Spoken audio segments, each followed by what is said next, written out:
Hey, Craig. Okay, yeah, I would really like those equipment shots in as soon as you can get them.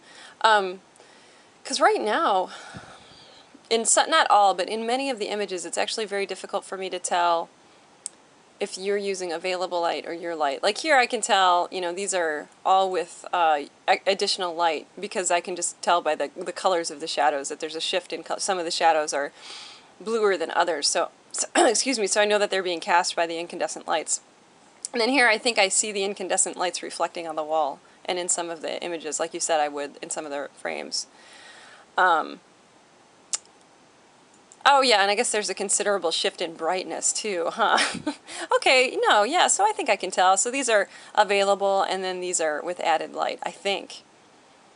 No, because here's your lights right there. I don't know. Okay, yes, I need the equipment shots, but I can tell in your finals that this one is shot with your lights added to the situation, and this one is shot without your lights, I think. And the reason being is that I'm only seeing one shadow cast by that particular bottle right there, and if you were using your lights, I would expect to see two shadows at least, one cast by the light coming from the window, and then another cast from your lights, and then here, oops, here, I can see multiple shadows for each subject. Like I see two shadows for the bottle right there. Okay, so here's my feedback. I don't think that you used any diffusers because these shadows are really, really hard. And generally, when you're shooting the interior of a room and you're trying to fix available light problems, you want the quality of the light that you add to be rather soft. Not always. Sometimes you have artistic reasons for a very hard light with a high light ratio to be desirable, but typically you want a low light ratio and soft light. And so the way that you would do this is effectively increase the size of your source lights as big as you possibly can. Now you would either use your umbrellas, you would shoot through them, or shoot into them if you have a reflective side of an umbrella, or you use your soft boxes. But with a subject as big as this, as big as a piano, you'll remember that if your light source is smaller than your subject, you're still going to have hard shadows. So you would need to make your light source really, really big. One effective way to do this that I do is I'll make like a wall, not a wall, like a door-sized frame out of PVC pipe and then hang white material over it, either nylon or just sheets.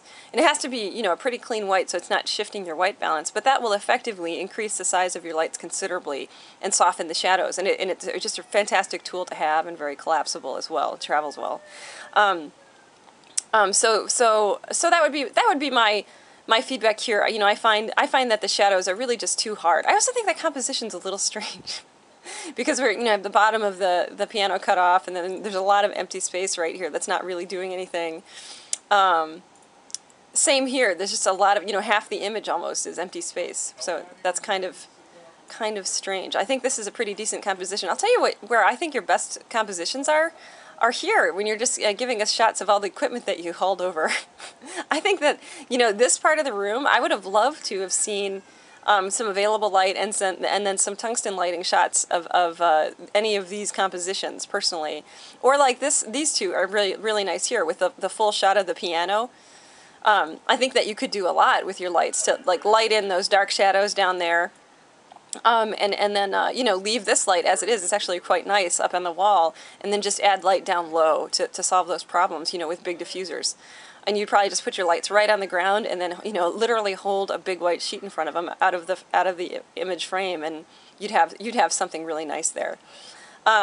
So get those equipment shots up, and and if necessary or appropriate, I'll give you a little bit more feedback based on what I see there. Okay, thanks, Craig.